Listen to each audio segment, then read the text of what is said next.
Di tengah perang dingin teknologi antara Amerika dan Tiongkok, satu keputusan mengejutkan datang dari Eropa. Belanda, negeri kecil di jantung industri semikonduktor dunia, mengambil langkah besar yang mengguncang pasar global.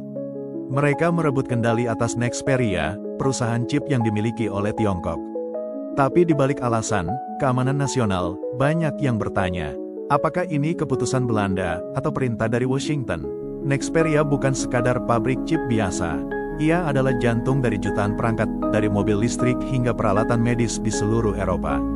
Namun sejak 2019, ketika Nexperia dibeli oleh Wingtech Teknologi asal China, perusahaan ini menjadi bagian dari strategi besar Beijing untuk memperkuat rantai pasokan globalnya.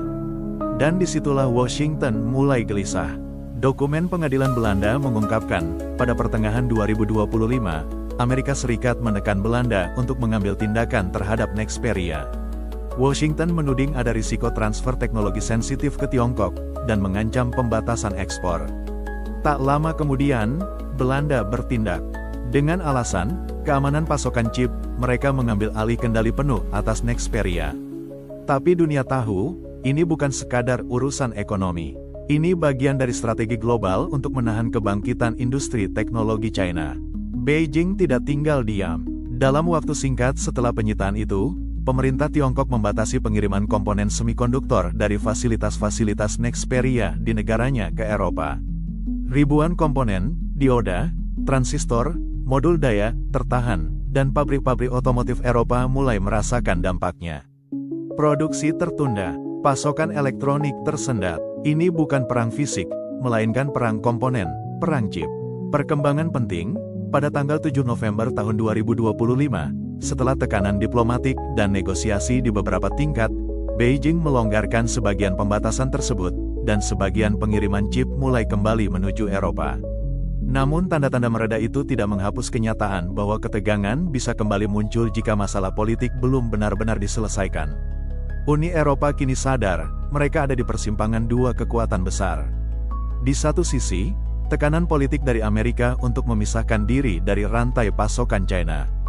Di sisi lain, ketergantungan industri pada chip murah dan efisien buatan Asia.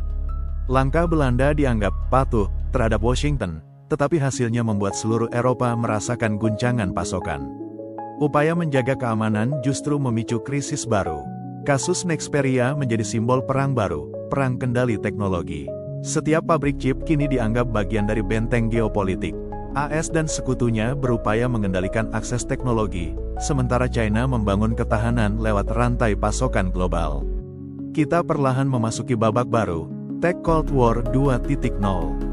Nexperia hanyalah satu perusahaan di antara ribuan lainnya. Kisahnya menunjukkan satu hal, di abad ke-21, perang tidak selalu dimulai dengan peluru, melainkan dengan chip, data, dan keputusan politik di ruang rapat. Dan sebelum negara atau perusahaan mengambil langkah yang berisiko memicu balasan, ada baiknya menimbang dengan sangat matang, mempertimbangkan konsekuensi berkali-kali, mencari solusi diplomatik, dan memilih jalan yang menjaga kestabilan pasokan sekaligus keamanan. Karena di dunia yang saling bergantung ini, salah langkah kecil bisa berimbas pada jutaan kehidupan.